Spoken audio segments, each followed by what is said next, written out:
Best Western Asia Pacific has been busy adding hotels across multiple brands in recent years. Can you recap for us by brand what has been added, indicating market segments each brand targets? Well, if we go back to early 2018, we started with SureStay, a brand and a concept that was targeting mainly what we call conversions, existing properties, unbranded, that we wanted to bring into the portfolio. SureStay has been broken down into three segments: SureStay, SureStay Plus, and SureStay Collection.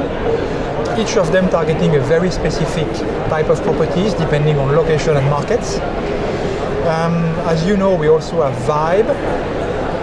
We have opened the first one in Asia about a year and a half ago. It's doing extremely well, central location.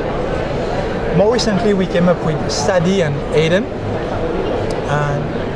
In that case, both brands would target either conversions or what we call a newly built greenfield.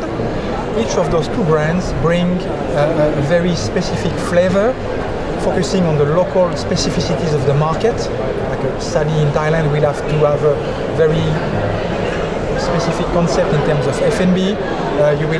You will need reminders about the local flair of Thailand. Can be the colors, can be the decoration. Sadi is more on the upmarket side, and we are very specific about the way we develop it because we want to be sure that the product is in line with the brand specifications. Most importantly, as you might already know, we have acquired World Hotels earlier this year, and this was the perfect opportunity to bring the upscale and luxury segment into our portfolio. And that was something that was missing with our brands. We could offer budget product, economy product, mid-scale product, upper mid-scale. But when we had some potential to develop a luxury brand or luxury product, we had no brand to satisfy the demand. And with World Hotel now part of our company, we basically deliver the full spectrum ranging from economy all the way up to luxury. And there's another significance with the acquisition World Hotels specifically for Asia, that it almost doubles the number of properties that you have overnight. Yes. To my knowledge, the latest number was around 72 properties in Asia. Most of them focusing in Japan, in China. Vietnam is also a very strong supporter. We have one coming up in Thailand, opening in a few months, downtown Bangkok, beautiful product. And we have an office in Singapore providing support to all our properties, focusing more on World Hotels. And it's now great to see that we have more opportunities to further improve the footprint of our brands and to increase our presence in the region. What is the growth plan for Best Western Hotels Asia Pacific in the coming years? Which market segments? Well, as I said, we are very well known for our work into the budget, economy and mid-scale segment. This is what we do best. As far as the Asian region is concerned, we want to push in priority for management agreements versus what we do in the US, which is basically only franchise agreements. In Asia, if you want to be recognized and competitive versus our fellow competitors, you need to provide the same thing and deliver the same services. So management agreements are our top priority now, and I would say that 85 to 90% of the new projects we sign are signed under a management agreement. Oh, that's quite a departure from traditional Best Western. It is, but if you want to be in line with the market, and if you want to be competitive with those big groups like Accor, IAG, you need to offer the same services. We have a strong team in Bangkok. We now have the structure in place to deliver those services.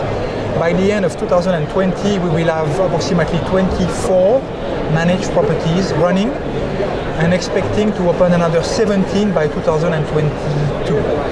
Which countries, any particular concentration in any country? The focus is very much on Thailand, Vietnam, the Philippines, and probably Malaysia a bit.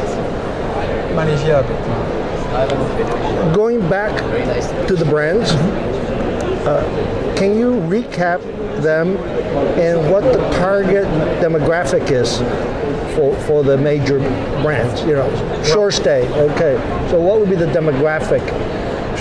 Again, it's very much depending on the location. If you look at across our brands, I would say that in Asia, and when you look at countries like Thailand, the Philippines, Myanmar, Laos, we can say that approximately 52% of our business is coming from the Chinese market. We've seen a drop in 2018 and 19 because of a series of events, but Chinese market is still the number one market for the region as a whole. We are seeing a very substantial increase from the Indian market, either on the FIT side or on the group side. We see a huge potential with the wedding market coming from India. Vietnam is also booming in terms of outbound market. And then if you look at European, of course it was summer holidays, so Europeans, German, French, Spanish were quite strong during those past 3 months.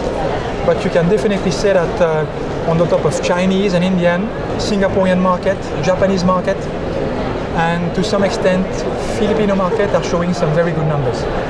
I didn't hear Americans there. Well, Americans represent across the region barely 4%. The brand is well known. The brand is definitely well known in the US, but I would assume that the properties we have are not always in the locations these people want to book.